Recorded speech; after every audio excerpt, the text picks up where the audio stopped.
Kejita, what does the Scouter say about this episode? Today we're talking about Dragon Ball Z. And Cowboy Bebop. And, as usual, I got something obscure from the 80s.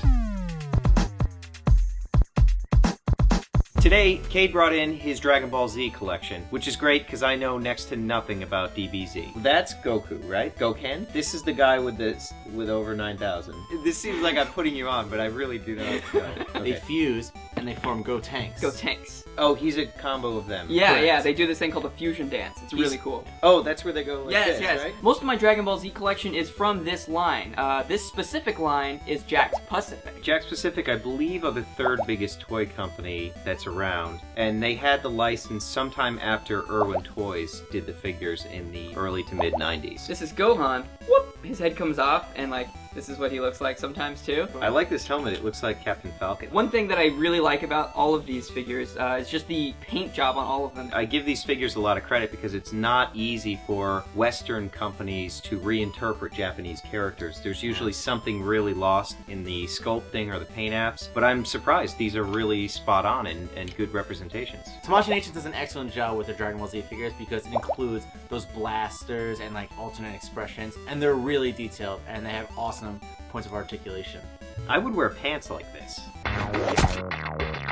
We got one very special figure by the Medicom Toy Company. See ya, Space Cowboy. Spike Spiegel. He's arguably one of the coolest Jewish kung fu fighters you'll ever meet. So this is from their Real Action Hero line, which was really the high-end 12-inch figure before Hot Toys came on the scene. Cowboy Bebop is the greatest. It's about bounty hunters in space. It has an amazing soundtrack. It's got one of the best intros of all time. It has interesting characters who grow with you over the series. I can't believe neither of you have seen Cowboy Bebop. I can't believe it's not butter! He has, you know, skinny and lanky limbs, just like in the anime. He's got his sort of clown shoe-like boots. They also made a more human, realistic version of him as he appeared in the movie, but I think I prefer this more cartoony version of Spike. These, I believe, came out at about $60 or $70, or whatever the yen translation of that would be. I managed to pick this up for around $40. It was quite a steal. I definitely do appreciate how they did use a skinnier version, and especially for when it comes to anime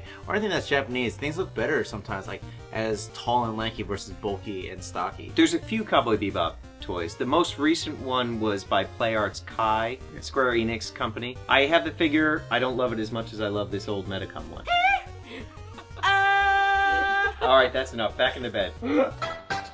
So leave it to Jesse to bring something crazy and obscure. That's right, Aura Battler Dunbine, which I'm not sure I'm pronouncing right. Is he a mech? He is a mech, so this is kind of a precursor to Escaflowne. Oh, I watched Escaflowne. It was great, right? Medieval mechs. Yeah. Interesting. What more could you ask for? Dunbine is a great example of a character being so cool and so well designed you want to own a toy of it even if you've never seen any shows that it's attached to. So you have multiple of these? Yeah, they've come in all different sizes. There was even a large-scale Shogun Warrior version that's 2 feet tall or more. Well, this is a Sofubi type of figure, which is a relatively cheap vinyl rotomolded figure. So it has minimal articulation, just a few paint apps, and is meant to be, you know, roughly a $5 to $10 price point. I don't know if this is a knockoff or not, but it does have the Japanese stamp on the back. And you're telling me you can't read that? Not yet, but I am taking online classes. Oh, good. Perfect. Rosetta Stone.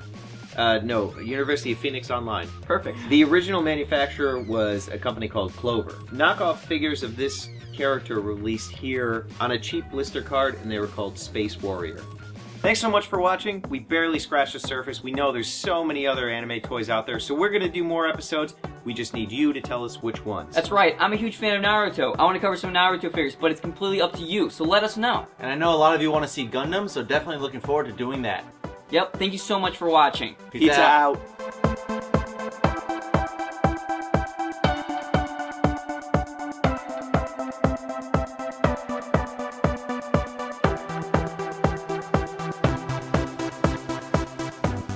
Jesse, what does the Scouter say about this episode? It's over, 30, 35, 30. It's about 40, 45.